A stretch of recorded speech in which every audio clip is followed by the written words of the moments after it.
Yes, happy Take Charge Tuesday. We're looking at the man in the mirror. So, great morning, team. Let's let that song settle in your spirit for just a moment longer. Man in the mirror. Michael Jackson wasn't just making music when he recorded that, he was making a declaration. And listen to what he's saying. I'm starting with the man in the mirror. I'm asking him to change his ways. Huh? Yes, yes. And thank you, Miss Tamisha, for picking out the song for me this morning. He didn't say that he was waiting on things to change around him. He's waiting on the market to change, the leads to change, the company to change, the people to change, the manager to change. He didn't say, I'm waiting on my circumstances to change, my paycheck to change, the economy to change. No, he said the change starts with the face I see when I look in the glass. Okay. And that TCG family is exactly where we began this new month.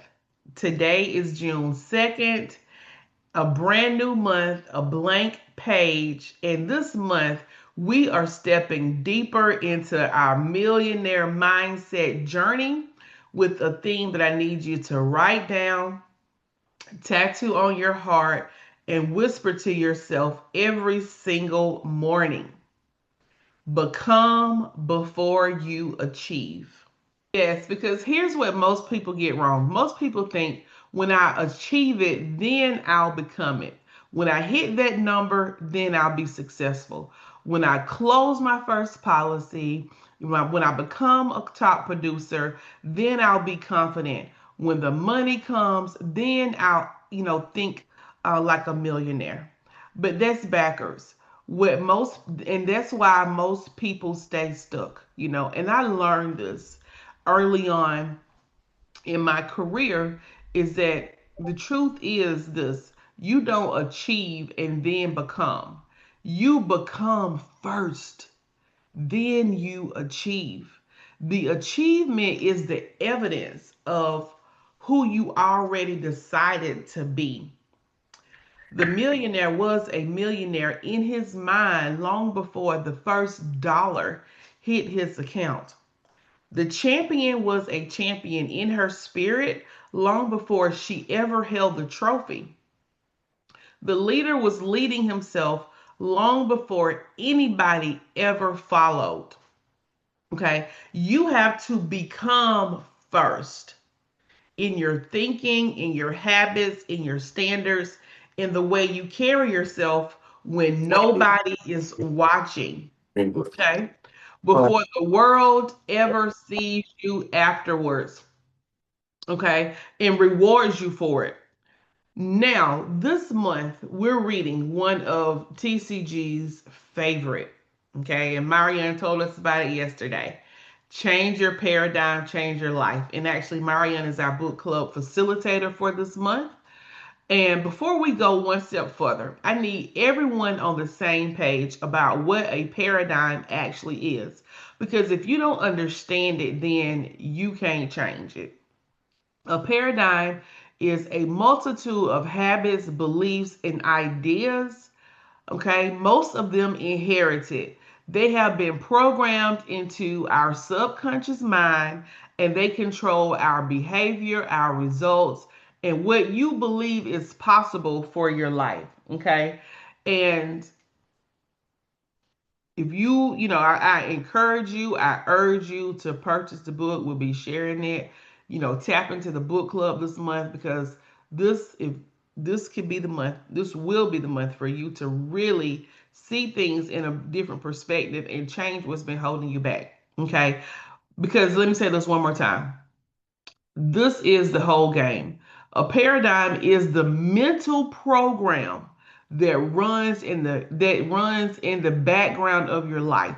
We all have a program that's running in our life. It's our operating system. We don't even know that it's running, but however, it is deciding everything for us. It's deciding what we say yes to, what we say no to, how much money we make, how we handle pressure, what we tolerate, what we reach for. It's our whole operating system. That's why we got to learn more about this.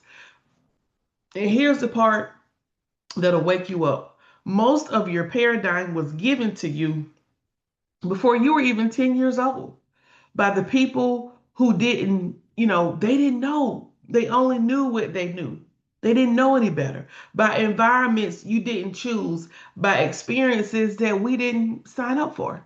So when you wonder why do you keep hitting the same ceiling, the same income, the same struggles, the same patterns, the same bad relationships, the same arguments, the same self-doubt, the same old thing over and over and over again, it's not because is something that, it's not that you're not working hard. It's because your paradigm is on autopilot and you're flying, it is flying you to the same destination over and over again. You'll never outperform your paradigm. Never. You can't want it bad. You can write the goals. You can do everything. But until you change the program, the operating system that's running in the background, okay, the program will continue to win. So we got to discover what is this program, the paradigm that's running in our background, and we got to change it. Okay, that's why we have to become before we achieve, because becoming is the work of rewriting the program. Okay, so this month we're rewriting this program. Now, last week, I introduced you to a word that I want to plant even deeper this morning: self-efficacy. Okay. Self-efficacy is the deep, unshakable belief that you, with your hands, your mind, your effort, your faith, have the capacity to produce the results that you're chasing. It's not arrogance. It's not bravo. It's not I hope so. I know I can. And if I don't know how yet, I know I'll figure it out. Okay. Self confidence says, I feel good about myself today. Your self esteem says, I value who I am. But self efficacy says, put me in the game, coach. Give me the challenge. I'll find a way. It is the engine of every high performer that has ever lived. Now, here's why it matters this month. You cannot become what you do not believe you are capable of becoming. I'm going to say that one more time. Let's go, Kiara. You cannot become what you do not believe you are capable of becoming, because your paradigm and your self efficacy are dance partners. And what I mean by that, if your paradigm whispers, people like us don't make that kind of money, your self efficacy will be weak. If your paradigm whispers, I always start strong and fizzle out, your self efficacy will be weak. But when you start feeding your mind new evidence, okay, when you keep one promise to yourself, then another, your self efficacy gets stronger. And a strong self efficacy will burn through a weak paradigm like like fire through a paper. So how do you build that? Okay, 4 ways I want you to write down. One is mastery experiences. Do hard things, finish hard things. We can all do hard things, guys. Okay? Every promise kept to yourself is a deposit. Uh, and number two, vicarious experiences. Watch people who look like you, started like you, and made it. If they can, you can too. That's what I told myself, 13 years ago. If they can do it, I can too, because I know that this God, what he can do, he's not a respecter of persons. What he can do for somebody else, he can do for me too. Number three is verbal. persuasion. What you say to yourself. What is the script that you're saying to yourself every day? It matters. And it also matters what you let other people say to you and pour into your life. That's why we got to guard our gates, okay? Because it makes a difference.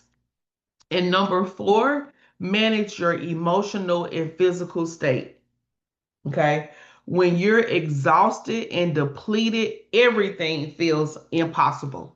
So we got to take care of our vessel. We got to rest. We got to get sleep. We got to recharge. We got to do things that we enjoy, outside of our work and what we do. We got to take care of our vessel. We got to eat the proper foods and get the right nutrition, take care of our health, exercise, get our bodies moving. Guys, we got to do things, that is going to take care of our vessel and give us life. Okay. Now, let me tell you a story because all of this can sound like theory until you see it walking around in shoes. There is there was a woman named Wilma Randolph.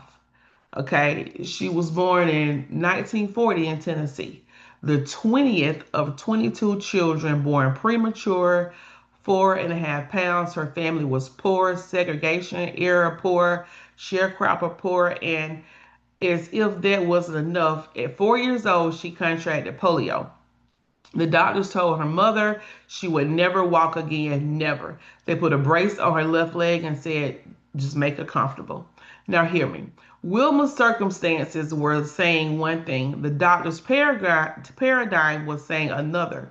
The world's paradigm about a poor little black girl in segregated Tennessee with a crippled leg was saying another. But somewhere in that little girl's mind, a different paradigm was being written. Her mother would take her on a 90-mile round trip once a week to go get treatment, and every other night, her brothers and sisters would take turns massaging her leg every single night. Okay, so the people they poured into her. That little girl started telling herself something different than what the doctor said. She started becoming before she ever achieved. And by age 9, she took the brace off and walked. By 12, she was running. By 16, she made the U.S. Olympic team. And in 1960, in Rome, Italy, Wilma Rudolph became the first American woman in history to win 3 gold medals in a single Olympic Games. They called her the fastest woman in the world at that time. The fastest woman in the world used to be the little girl who thought who would never walk. Okay, team, what changed? Her legs eventually. But yes, before her legs changed, her paradigm changed. Before the medals, she became a champion in her mind. Before the world saw it, she saw it. She built her self efficacy one painful massage at a time, one wobbly step at a time, one victory at a time. She became before she achieved. Now, let me get real 1 minute because I want everybody to know, okay, that we have to do the work. Okay. Yes, we can, we got to think positive, we got to say our affirmations, but, we can't affirm ourselves to success. You will not always want to do the work. There will be days you wake up and your bed feels like it's holding you hostage. There will be days where your phone feels like it's weighing 90,000 pounds. There will be days when the no's pile up and your spirit feels tired. Excuse me, it will not always feel good. Some days you do everything right and see nothing change. Okay. Some days you'll be frustrated. You'll question if it's worth it. It will not always be glamorous. And most days it won't. The Instagram version of success is a highlight reel. The real version is showing up on the days nobody is clapping for you. What you see me posting now is a highlight reel 13 years later. But what you don't see are, the hard days, the days where nobody answered, the follow-ups, the conversations I feel didn't feel like having, the long drives. Okay, 2 hours back and forth in the field working from sun up to sundown every weekend. Okay, the hours, of practice that nobody saw. But here's the thing, and this is what separates the people who become from those who stay the same. We do not work for how we feel. Don't work for the feeling, guys, because you won't feel it. I'm telling you now, it ain't gonna feel good. We work because of who we are becoming and who we are committed to. That's why I continue to show up regardless of what it felt like. We stay committed to the vision when our feelings disagree with it. We stay committed to the mirror, okay? When it has nothing encouraging to say, we stay committed to the bank account. Okay, we stay committed when the bank account doesn't reflect the effort yet. Because the yet is coming, guys. But here's a secret I want to give you this morning. There is a joy that doesn't come from circumstances, it comes from purpose. And when you understand why you do what you do, when you connect this work to the legacy that you are building, to the family you're providing for, to the version of you who you're becoming, to the person you're going to be able to help one day because you didn't quit. When you connect to that purpose, the joy will start showing up in places where it don't have nothing to do with business. Joy on the hard call, joy on the long drive, joy on the grind. Not because the work is easy, but because the work becomes more meaningful and because the rewards to the work are on the other side. Financial, yes, you get to start enjoying life a little bit more in your family, but also spiritual, relational, generational, because those rewards are going to allow you to experience a quality of joy that the people who didn't do it, the people who quit, the people who were tired, who were lazy, people who that will never know. Okay. People who quit will never know. People who waited to feel like it will never know. But you will because you are becoming. And as we close out here this morning, okay, back to the man in the mirror. When you leave here this morning, I want you to find a mirror, a real one. And I want you to look at the person staring back at you and ask them 3 questions. Number one, who am I becoming? Okay, who am I becoming? Number two, is my paradigm aligned with what I say I want? Because if it's not, this month we change it. Why? Because Wilma did back in 1940. And we got more access to more resources today. Because Michael says, start with the man in the mirror. Because that version of you that achieves the dream is already inside of you. It's already there, waiting for you to start acting like them. You don't need more talent. You don't need better circumstances. You don't need perfect conditions. You need to become. Become the discipline you admire. That's what I'm seeking. Become the focus you respect. Become the standard you want to be paid for. Become the leader your future self is depending on. Become, and then watch how your achievements start chasing you. So this month, we're not the same team we were in May. This month, we read different, we think different, we move different, we show up different. This is our June. This is our paradigm shift. This is our becoming. Let's get it. Now, let's go out here and let's have the kind of day that our future version will thank us for. I love you. I believe in you. Let's become. Thank you.